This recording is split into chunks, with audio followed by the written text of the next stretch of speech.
Hi, everyone, and thank you for joining us for this panel on Pavillon Afrique from Cannes. And today we're going to be talking about the three hoods, what they call the three hoods. We're talking today about Bollywood, Nollywood, and Hollywood.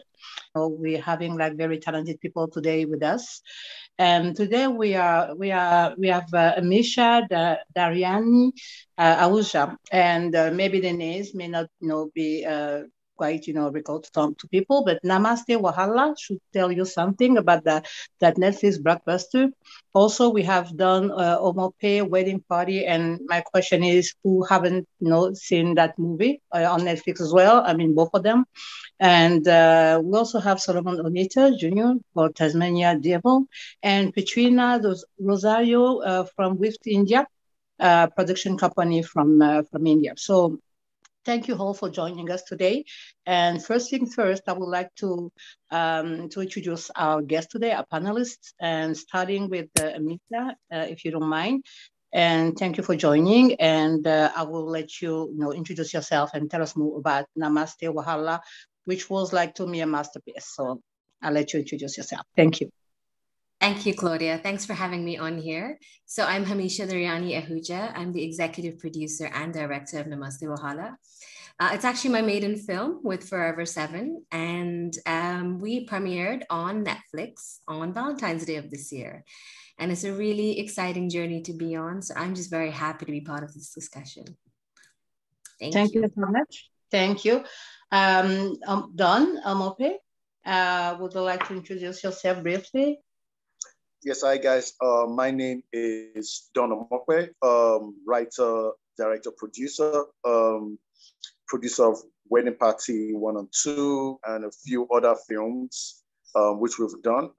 I run a production company called Pictographs, and it's an exciting time to be doing what we are doing, given the way content has become gold, so to speak. So I'm excited to be on the panel and to contribute to the best I can. Thank you so much. Thank you. Okay, so I will continue with that. And Solomon, you joined us like a few minutes ago. Would you like to introduce yourself? Hi, yes, my name is Solomon Onita Jr. I'm an independent filmmaker from the United States. My debut feature is called Tazmanian Devil. It was released February 9th of this year, and it will make its SVOD premiere September 1st on Stars. I have a question before we move to the next person. Are you also the writer and the producer? Yes, I wrote and directed. I didn't produce though. I just wrote and directed. Okay, great. Thank you. And the last person will be Petrina Rosario. Hi. Hi, Rosario. I'm Petrina. I'm the founder president of WIFT India, which is Women in Film and Television. It's a 50-chapter network of women working around in the industry globally. I'm also a producer and a creative producer and a creative director. The film I was creatively involved in was Newton, which made it to the Oscars in 2018 for the Indian official entry. We made it to the second listing, but that was a great experience to see how you go around getting the film exposed over there for the Oscars. I love reading scripts, and at the moment, I think we are all looking at co-productions and hoping to find the best story to tell. So, yeah. And thank you so much. But I would like to remind you of something, that Solomon is joining us for Hollywood, and I skipped that part. So my first question will be, because when we were doing the presentation, so any of you who want to answer this question, just raise your hand, because I'm addressing it to all of you. How comes that for Bollywood and Nollywood, and with Solomon, we can see also the thing happening for Hollywood? Most of the time, the writer is also the producer, and the writer is also the director. And so far, so good for those, who the whole thing works for. But how can you explain that? And I will start with Nollywood, and then I will come to Bollywood, because it's pretty specific to what Nigeria is doing for the last 20 years. So I would like to start first with, I would say, with Nollywood. And so the question goes to Don. How do you explain that the fact that it's almost right now impossible to not to mix all three of them? Well, it's I wouldn't say it's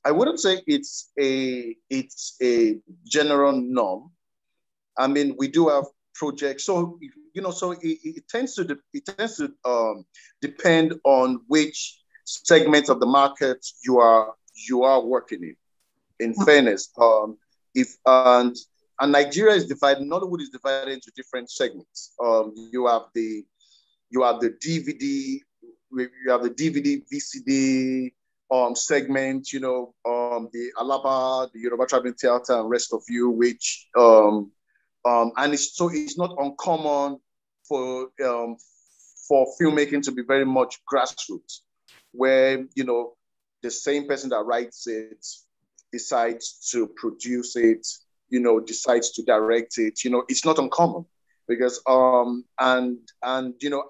when you come more into the TV space, those roles are a little bit more, more separated. When you come to the cinema space, where we tend to operate, it's not uncommon for you to have a writer that is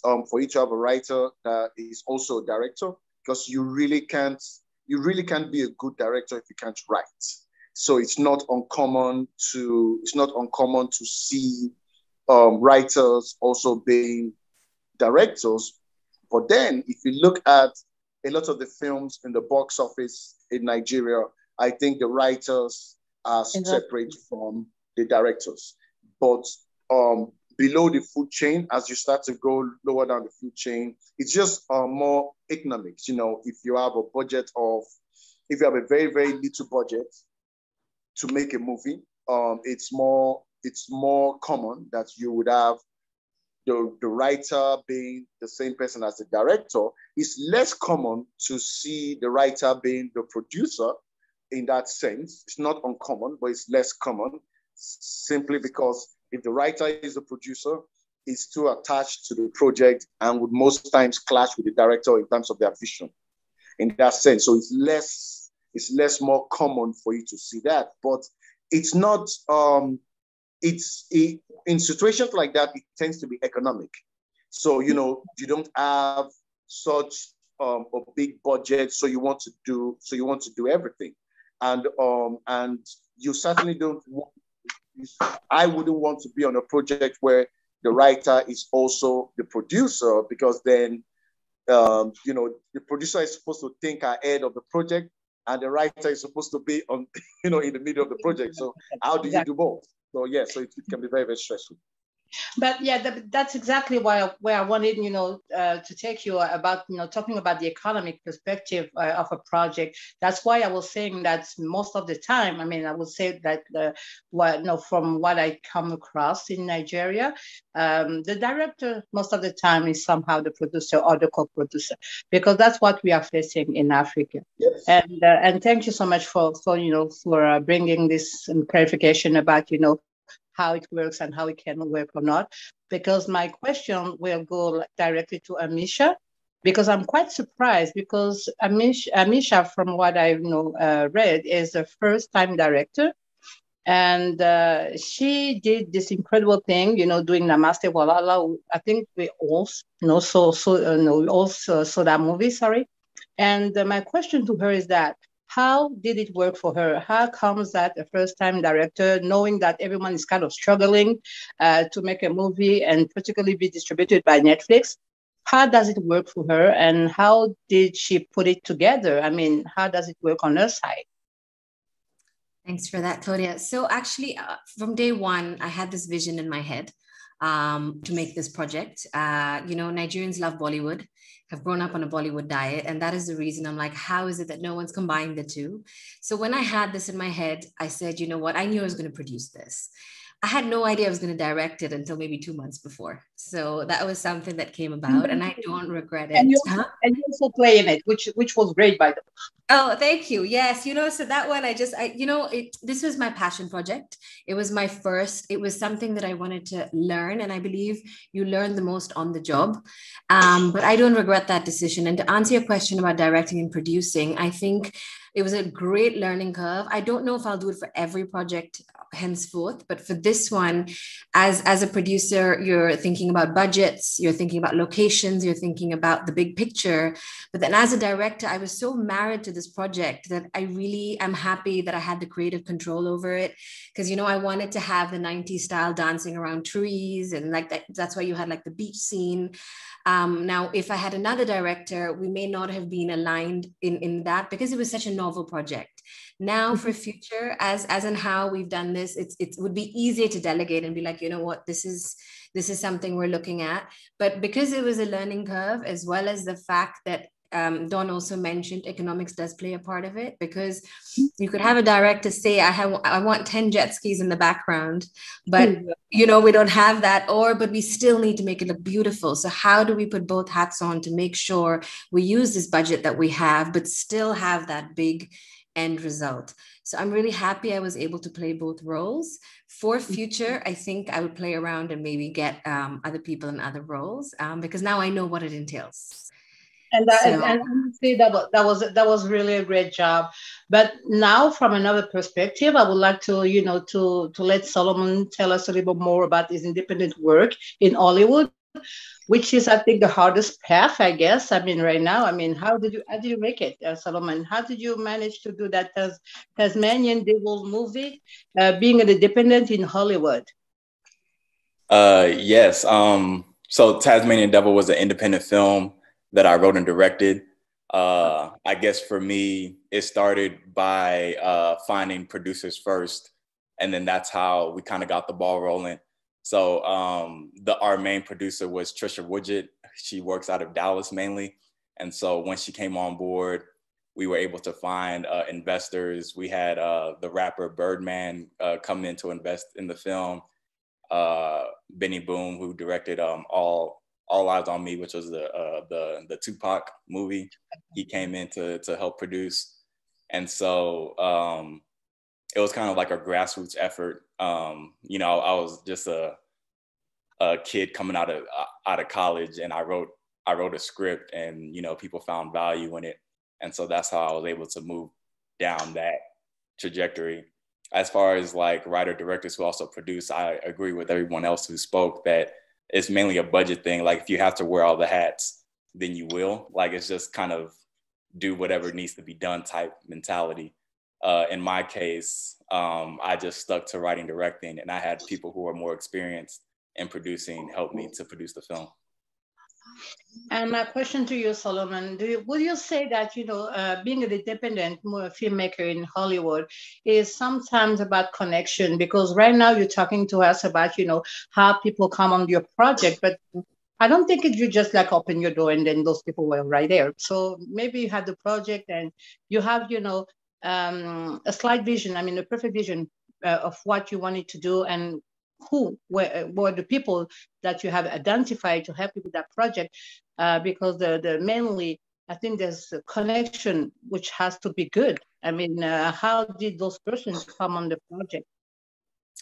I think they came through the script mainly. Like, once the script started to circulate around the community, people wanted to be involved in it. And I think it's because we already kind of got the ball rolling. Like, before I attached my two biggest producers, I already had casting attached. And, we were like midway through, doing the pre-production of the film. So I think people like to support things that are kind of already in motion versus like they come into a project and they have to do all the heavy lifting themselves. But, I took it upon myself to have certain things in place, had a very clear vision of what I wanted to achieve. And once I got to that point, I just needed help. And then the help came. So that's how it was able to happen for me. And I think being independent, people, I think in all three spaces, in Hollywood, Bollywood, and Nollywood, you start off independent because that's the only avenue of entry. And then once you, you know, prove yourself and you do a couple independent works, then you become a bit on the main stage and start to do studio projects. So that was kind of my idea with it too. I did it independent because that's the only way I really could do it. Oh, okay, great. And okay, thank you. And my question will go directly straight to Katrina, because you're just talking about, you know, having the ball rolling and people just, you know, being there when the project is on the motion, whether, you know, whether waiting for it, you know, to do all the job and everything, just, you know, what you just said. And I quite agree with that. But I would like to have Katrina point of view on the way she should, you know, help people with their project, and what is a vision about, you know, the movie industry and specifically in Africa, if she's involved already. Not yet, but I'd love to. In fact, I was at the Economic Forum in Dubai, and we had a lovely panel. And I think I met, I can't remember his name, but Mr. Cole. He was a producer, and he's been, you know, really focusing on a lot of Nollywood films. And he did tell me that, you know, this would be a great opportunity for Bollywood and Nollywood to, you know, try and do some co-productions. And like everybody else said, I mean, the onus lies on you to reach out to people from, you know, from industries you want to collaborate with. And I think a lot of the industries also have great markets, great festivals. And whether they are renowned festivals or smaller festivals within industries, you just need to be aware of, you know, these markets and take your script there, meet people, talk to people. Like Solomon said, I mean, he had hit the ground running. He had his script. He was already doing work in terms of, you know, putting things together. And the most important thing is the talent. So I think basically it's the same methodology that we all follow in terms of the filmmaking process.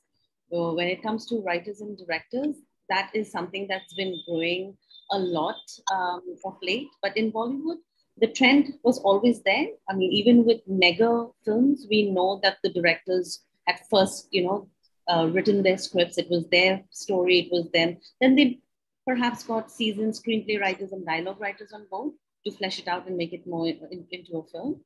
But that trend is there. And with OTT platforms now, I mean, it's just like an amazing time to be a writer-director, because, you know, you have budgets. Of course, we're all talking about budgets. The bigger the budget, the bigger the teams, the more hands on deck. But if you've got to play with a small budget, then you know where to save. You know, you can put on both the hats as a director and as a writer. You know the story inside out. So, you know, you know the script better than anybody else does. So what is your view about, you know, co-producing in Africa? Because right now we're working on Pavillon Afriques, so we need to know a little bit more about, you know, how do you involve yourself in African project, and, you know, what are the projects that you are currently working on? So I have nothing right now, which is a co-production. But when we talk of co-productions, I mean, I've been working a lot with consulates, which is the US consulate or the Canadian consulate, or we're talking about filmmakers that are passing through to Mumbai, and then, you know, we have small events to talk about how we can collaborate with them. So this has clicked an idea in my mind where we should do something similar with, you know, probably the African consulate here, reach out to them and see if we can do a small market, or we can do a small kind of a meet and greet where filmmakers come together. And if they've got interesting projects, how we can marry an Indian producer with a script that's coming out of Nollywood, and see if there's any interest that can build up, pick up momentum, and then take it forward. But I think that first step of meeting and knowing that there is a script out there and that there are similar stories to tell is important. Okay, and my next question will go to both Katrina and Hamisha. You've been working, I mean, I'm talking specifically to Hamisha right now. She's been working on a project in Nigeria, and I don't know if you saw that movie, but I would like to know how that kind of movie is welcome in India. Do you have any data about, you know, how it was perceived there? And the next thing is that how do you think that collaboration between Nollywood and Bollywood can be more effective? So I think what was exciting about this is, you know, when I started this movie, it was meant to go to cinema. But what happened is the pandemic took over, and then it just happened to be a Netflix original, which was amazing because it was global. And what was exciting about this, it's the first Nollywood movie to have trended in the US, in the UK, and in India in the top 10. That was really exciting. There was a day that we were in the top 10 in the whole wide world, which was just really, I think for the Nollywood industry, it was exciting for all of us. And I think it was well received in India for the fact that a lot of people said, you know, it was different. They got to see a different country. They got to see a different culture. Now, Bollywood is been in the industry for a lot longer. I say sometimes we're working together, by bringing the two industries together, we were able to bring the strengths of both sides. So I did production in Nigeria, and my crew was absolutely fantastic. And then I did post-production in India. So I had a post-production company there. My editor was from there. And so it was literally like taking what everybody's good at in their own domain. So I had like an Indian guy do the BGM, but he had a strength in Afro beats. My DOP was a music video guy in Nigeria. So the idea was, I tried to make this movie as 50-50 as possible. And in regards to budget, of course, there's a huge discrepancy between a Bollywood film budget and Nollywood film budget. So where I tried to bring that together is I got a very well-known actor. I don't know if you know him, Ruslan Mumtaz, but he's in the TV show aspect of India. So his fans and his people, and, you know, I mean, even with the post-production company, the word spread. And I think people were just very excited to see this. So I'm just excited of how we can now start taking this to the next level and possibly get somebody like Amitabh Bachchan to come with our very own R&B. You know, there's so much that can happen. And it, like you said, it's all a matter of budget and talent. So it all worked out. And I think that this collaboration just became bigger than all of us. Yeah, exactly. That's what I was about to say. That was a miracle recipe here. And the same thing I will say for Dan, because right now I will be answering, you know, question about budget, which, you know, most of people are asking, because it's quite sure that, you know, when you see a movie like Namaste Walala or Wedding Party, the first thing is like, how much did it cost? I mean, because, you know, everything sounds just great and perfect and everything. So we say, okay, there are great teams behind those projects. So Don, I would like to know a little bit more about Wedding Party. I saw both 1 and 2. So I would like to know more about, you know, how did you manage all this? Because as you know, we're talking about Nollywood, Bollywood, and Hollywood, because those are the biggest movie industry in the world right now. But there's some hints, there are some tips that, you know, people are waiting for, so that they can, you know, just, you know, anchor the whole thing and make sure that, you know, they're doing the project and managing the project the way they should be. So I would like to share, you know, to have Don, you know, share experience with a Wedding Party through the making of it, and until, you know, we get to see it on Netflix. Wow. So Wedding Party. Not that long, but we would like to get it. Okay, so Wedding Party, that was 2016. That was Wedding Party 1, 2016.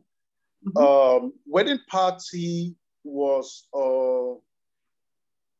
Wedding Party came about because we needed to solve a problem.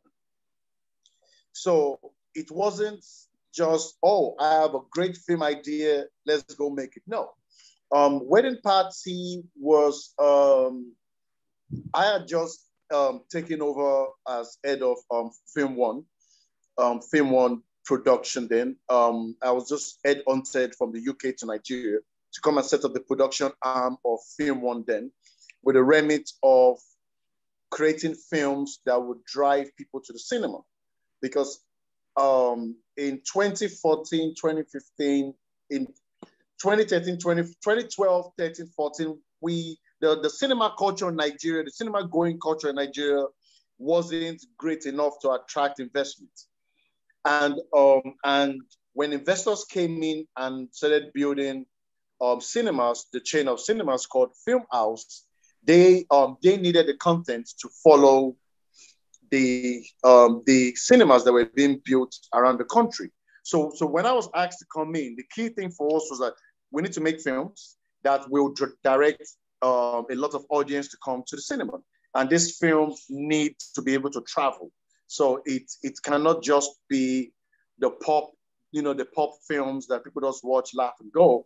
It has to be something that can create some level of residual value and what have you. So we we did a couple of films.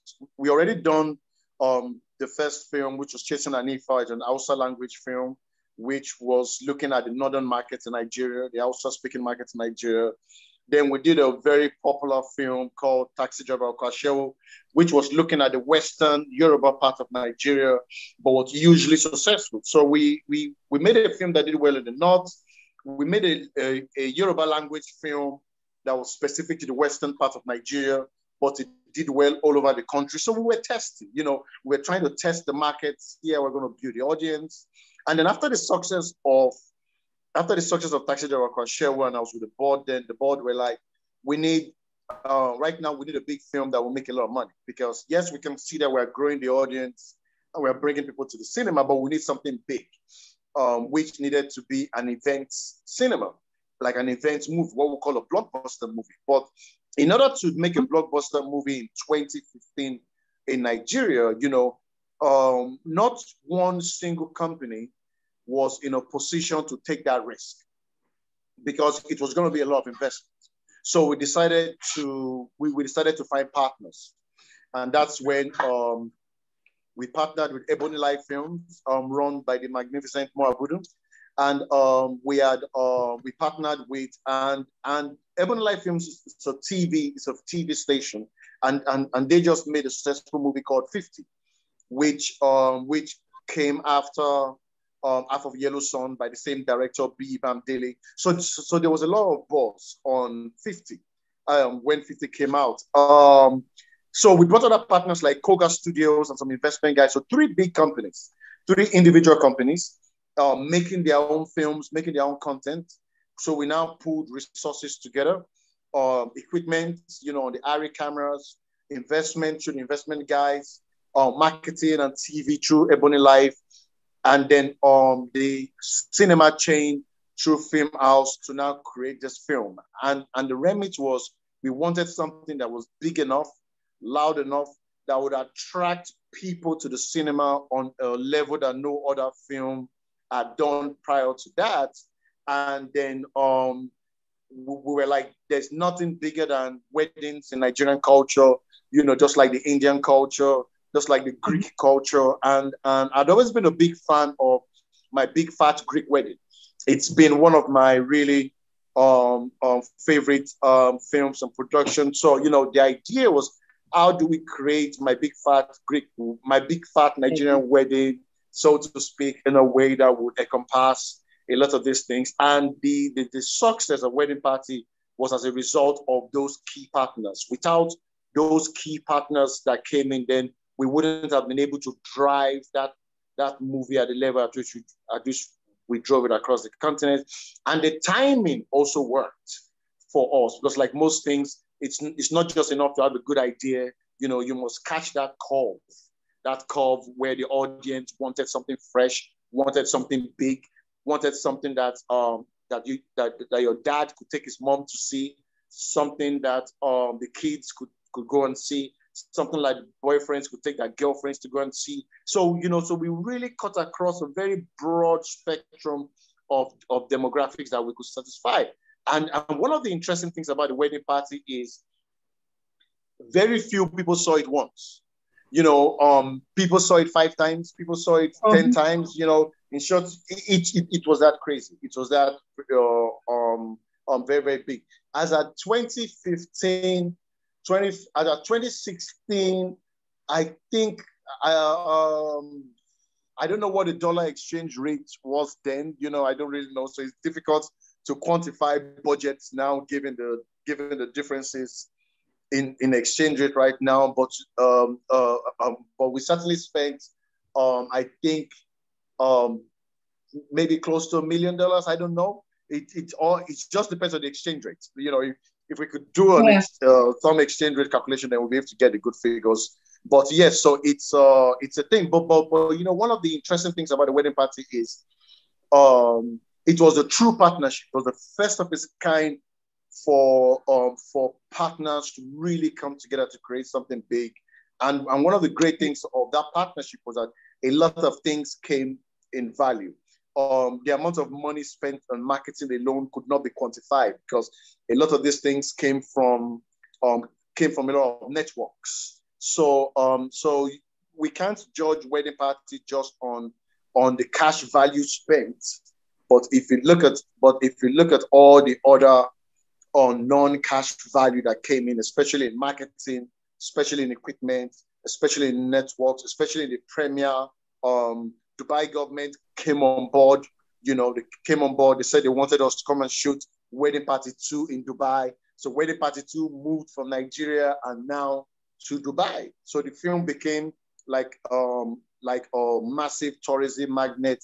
And now there are conversations going on about, Wedding Party 3, should we go to Zanzibar? Should we go to China? A lot of tourism, tourism boards and partners in different countries are testing out conversations. Oh, can we do a Wedding Party 3 and bring it down to, Zanzibar or something? Can we, because people have seen what happened with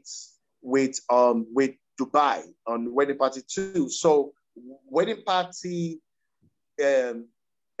epitomizes the possibilities of what Nollywood could really get to, and Nollywood is a relatively new industry. It's not as old as the other industries like Bollywood and Hollywood, and we're just going through our third wave, the third wave which we're in right now, the post-independence wave, the Nollywood wave of the 90s, and now what we call the new cinema wave, which we're going through right now. So I hope I've been able to answer your question. Have I missed anything? That's good. Yeah, a little bit more, but no, that's good. That's okay. Because that's good what you're saying there, because I would like to let Solomon talk to us, how he did it. I mean, from his movie, Tazmanian Devil, to HBO as well, because this is the Hollywood part, and we need to know how we make it happen. And the thing is that what I know from Tazmanian Devil is that, has Solomon, say, and I've been watching the video that he posted. It's about, from Africa to America. And this is a really good perspective to know how it works. And I would like to let Solomon talk to us about it and let us know about, what he talked about getting rid of, the old stereotypes and getting rid of, all bad ideas that people have about fraternity. And I think that's the most of the thing. I think that, HBO certainly went into this because the subject of the movie is also very interesting. And I would really like to hear Solomon about it, please. Thank you. I was saying Tazmanian Devil from an independent perspective. Going in, I just wanted to kind of fuse the two cultures together because I'm a first generation Nigerian American. So my family immigrated from Nigeria to America in the 80s. And so growing up, I saw both perspectives of, immigrant culture and then being a first generation American. So that was kind of my voice coming into the film industry of how can I express myself and show both sides of the culture. And I think now, a lot of first-time filmmakers or filmmakers who are coming into this business, that's how they're getting their kind of avenue, is because they're offering something to the industry that hasn't really been explored before. So, with Nigerian culture or like Indian culture or Asian culture, you see more stuff like that because I guess our industry now, we're getting tired of the repetitive stuff that's always being shown. And so, yeah, I mean, that was pretty much my focus going into it. Oh, okay. And how did you make it to HBO? I mean, how did you make it? How did your product move to HBO? Tazmanian Devil didn't go to HBO. Tazmanian Devil is going to Stars. I had another film go to HBO. That film was called Joy. And that was a short film similar to Tazmanian Devil, where it shows both sides of like Nigerian culture and American culture. But that was in 2016. But Tazmanian Devil will be on Stars in February. I mean, in September. Okay, so no matter no matter HBO or Stars, the thing is that you're making it and you're making your way in Hollywood. And I would like to know, how did it work for you? Because people will be asking.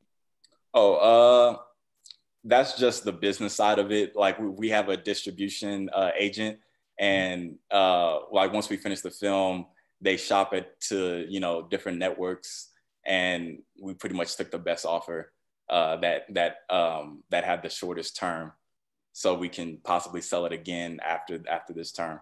So I really don't know much about that, because that's more of the business side. I'll let, you know, my agent them handle that, and they just kind of tell me the numbers at the end of the day. Okay, so from what I have heard from the four of you, there's no like miracle recipe for success. And from what I learned, it's a lot of work. Of course, it's a lot of work. It's a lot of people around.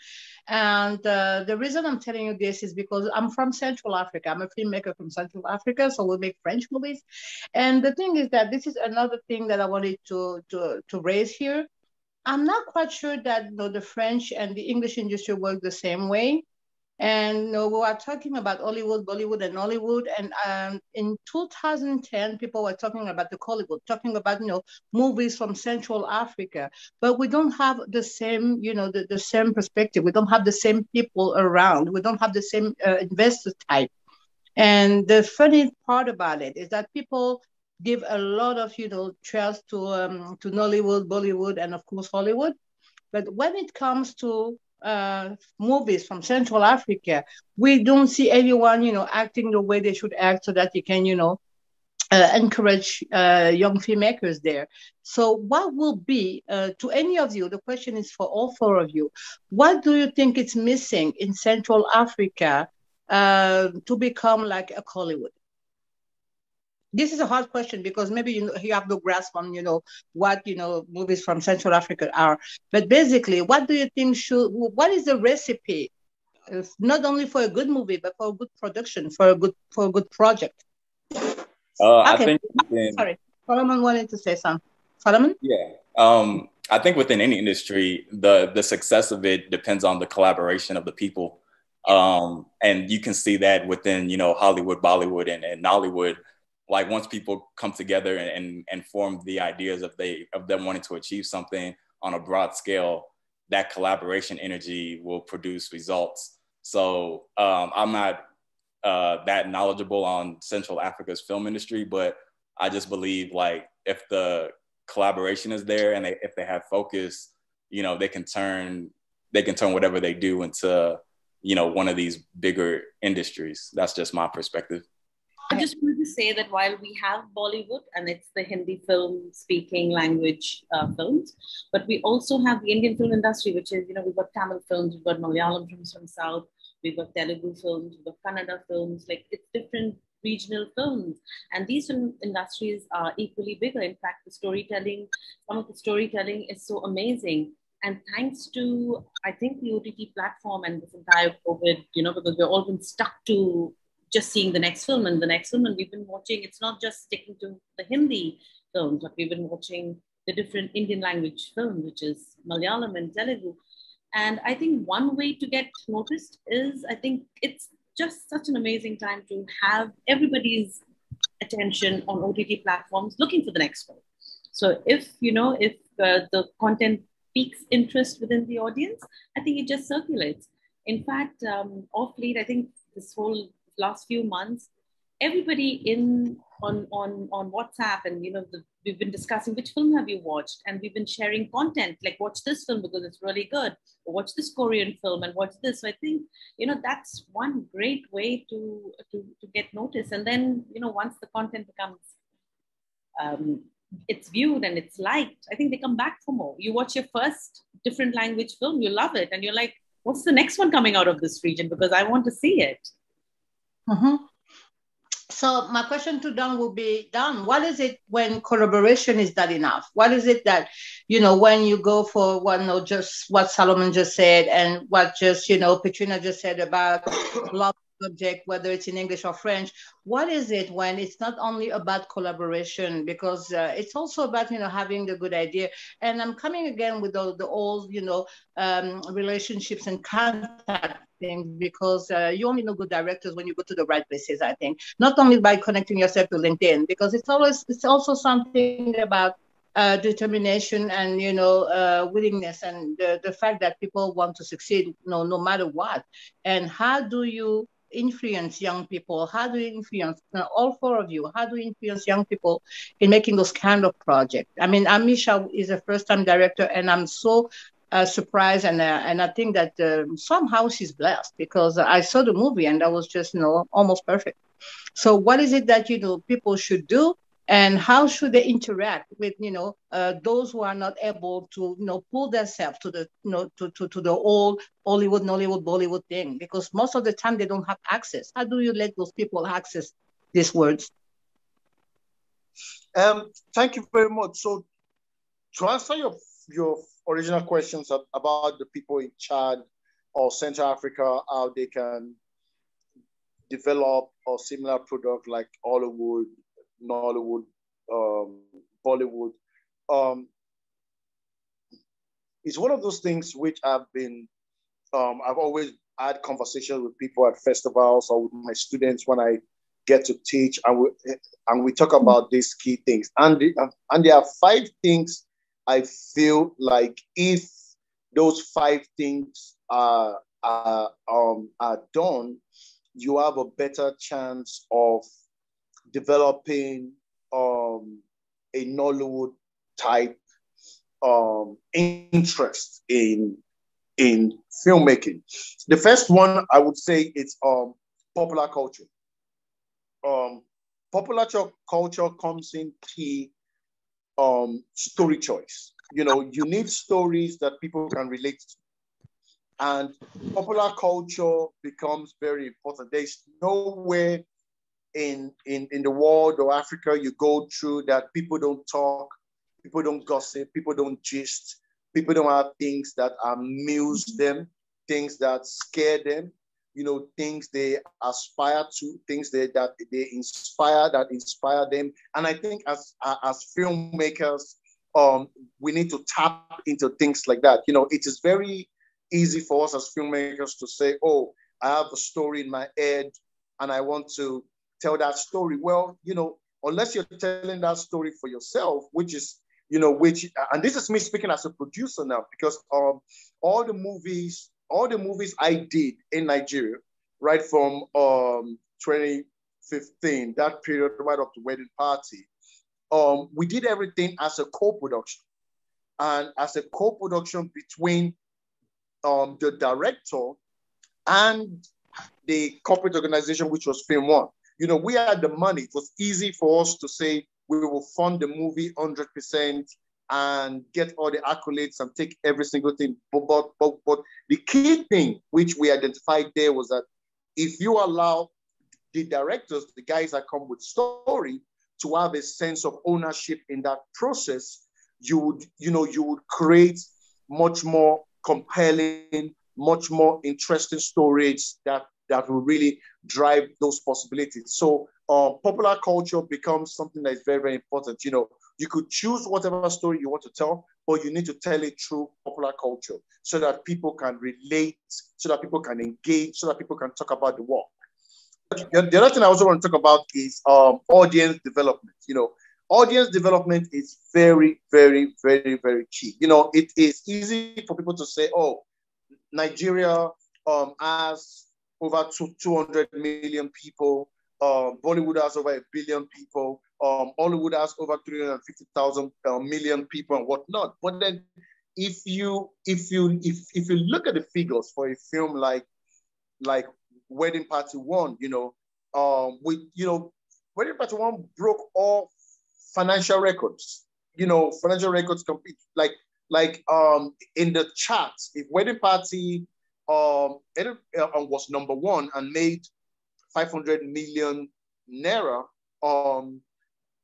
the next film that was number 2 probably made 100 million naira, and the third film probably made 50 million naira, and the 6th film probably made 5 million naira. Like the gap, the gulf was huge. But if you quantify and ask yourself, how many number of eyeballs equate to 500 million naira in the cinemas? As of 2015 or 2016, when Wedding Party came out, that was less than 300,000 people going to the cinema. So if as a filmmaker, you're like, Wedding Party broke all these records and was so successful, but it only needed 300,000 Nigerians to go to the cinema out of a population of 200 million. Then that gives you a different figure. Black Panther did so well in Nigeria, but just 500,000 people saw the film. So if you start to look at it critically, there is no reason, there's no African country that cannot generate 500,000 people to go to cinemas if they have the infrastructure. So it is not about the size of the population of a country, but the size of the audience that you're able to grow to go to the cinema. When you look at smaller countries around the world, especially a country like Israel, and the size of that country and the population of audience they've been able to grow to go to the cinema, you actually see that if we pay attention to audience development, we can actually push above our weight. It's never about the population of the country. It's always about the population of people with the purchasing power that you can get to go to the cinema. The other thing, again, is local languages. Local languages are very, very important. You know, the first film we did, which was Chasing Hanifa, was in Hausa language, you know, and was very successful because people could relate to it. And you know, even Taxi Driver Oko Ashewo was in Yoruba language. And when we took that film to Toronto, we didn't subtitle it in English. We subtitled it in Pidgin language, in Pidgin English. And, you know, and people couldn't understand why we did that, because we realized that the moment you take a film made in a classical language like Yoruba, Hausa, and what have you, and you translate that film to English, you lose a lot of the cultural text and a lot of the cultural essences. There are certain traditional words that you cannot subtitle in English. So suddenly, the essence of that cultural text, which is the film, doesn't translate well to those that don't know the cultural text. But when you subscribe that film in Pidgin English, which is English, but just with a lot of local slangs, you discover that you're able to keep those cultural texts that you've made in those movies, and it travels and it's done quite very well internationally. And films like Taxi Driver Oko Ashewo has been watched in more than 20 countries around the world, and it's in Yoruba, subtitled in Pidgin English. So it works. Your local audience can relate to it, and international audience can tap into the essence of your culture, which is what is of interest to them, so to speak. The other thing is partnership. It's business. And I think it's far too often we always forget the business side of things.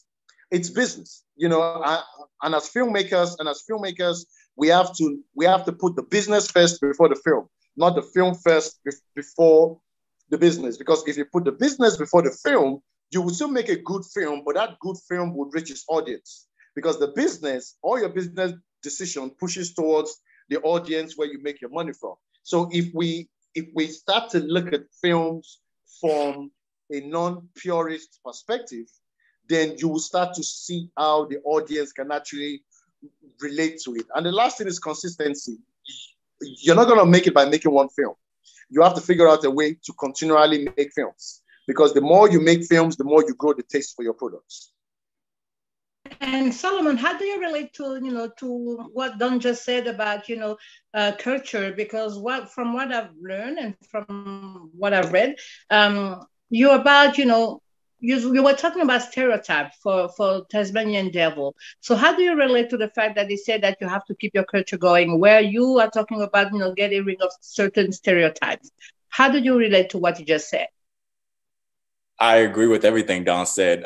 From the business angle, Don has the right mindset to help a filmmaker like me be successful, because the keys that he laid out, if I translate those keys into like a script that I'm writing, into a project I'm making, that is what's going to help it be seen and make money. So I totally agree with everything he said. I don't think filmmakers really don't filmmakers are not really taught those type of things. We're just taught how to tell a story and how to structure things and how to, appease different audiences. But I think the keys that Don mentioned, that's the not more important, but equal importance to like making a film and making out a career. So yeah, I totally agree. Okay, great. And I have a question from a participant right here. And it was a question about soft power. I mean, we have someone, François Thomas, asking, a question about soft power. And this will go more to, I think, to Don and probably to Hamisha as well. How do government relate to, the way you're working? I mean, the person is asking about, how your soft power, being a filmmaker make you a part of that soft power. How does your government, relate to the work you're doing right there? That would be for. Sorry, how does my government relate to my work? I mean, talking about soft power. I mean, you being a soft power, the movie industry being a soft power. How do governments relate to what you're doing? Well, sadly, the government is more of an hindrance than a help where we are. I mean, we don't,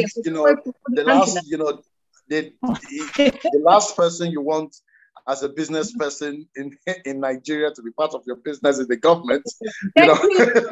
That sentence. But we are growing. Maybe one day, the government can come in with tools to help, to assist things, just like what you guys are doing with the pavilion, with the Afrique pavilion. If you have more, or if you have governments get involved to sponsor and bring in their weight, it's a great thing to connect filmmakers. I've always argued one thing, that the future of Nollywood is solely dependent on our abilities as producers to attract talent from all over Africa and the world. So if the government is going to help me, the government should make it easier for me to partner with a writer in Kenya, to bring in a lighting guy from Uganda, to be able to bring in a cinematographer from, Timbuktu, because the truth about it is, this is craft. Filmmaking is a craft. And it's not about your friends and family making movies with you. It's about finding the best hands from all over the world where they can be, and make it easier for them to come into this market, to work with us, to create products that would create a living for everybody. So right now, the government are not really doing it, but we hope and we dream that they will. Okay, and that's great news. And we had like a few questions popping. So for most of them, I just, you just answered the one from François. So if there's the more things that you want to say, but first, let me tell you something. Maybe we'll check, after that, because I'm your moderator, you don't even know what I do. But the thing is that I have a film festival, and really it's dedicated to women, and from all the continent, African continent. And Hamisha, you're most welcome to present your movie in Brazzaville anytime. And the other thing is that I know it works, well for all of you, because you have a straight idea about, what is it that you should do. And I love the answer about the government, because I think that the real issue with Central Africa right now is because they're waiting too much from the government. So the thing is that I think that Don, you should come to Congo as well, my country, to do a few masterclass there. That would be great, because you have to say, saying that you can't wait for the government to do things for you. And I need someone, to come over and say that, not only in my country, but please make sure that you visit Central Africa, or almost 5 countries, at least 5 countries. So this is my advice to you. Please come down there and help them. To all of you, to all 4 of you. Absolutely, absolutely. Okay, great. Because we should be doing this more if we're talking about Nollywood and Bollywood collaborating. Great panels. So I have to share it with you. Someone is saying that we're having a great panel. Thank you. Thank you. Okay, sorry, go ahead, Petrina. I said, yes, we should do. I mean, if we're looking at more co-productions and having Nollywood and Bollywood get content together, I think we should take the initiative to start some kind of a network between producers and filmmakers. That would be a great thing. Yeah, really, really, that would be nice. And again, I would like, because we're running out of time right here, but I would like to thank you all because I've learned a lot of things, and most of it is that, you know, you're all talented and I knew that already, but now discussing with you is a plus. And I'll make sure that, you know, some of things, you know, keep going, and that we, for most of you, if you're interested in, you know, what is happening in Central Africa or any other part of Africa, you know, what is it that we can work on? I will be more delighted to pursue the conversation with some of you anytime. And I would like to thank you, and I thank also the Pavillon Afrique and Karine for the hard work. And thank you for connecting us to, you know, all those great people with all the talent they have and all the ins they have for struggling, you know, filmmakers from the continent. Thank you so much to all four of you. Thank you. Thank you. Thank you for having me.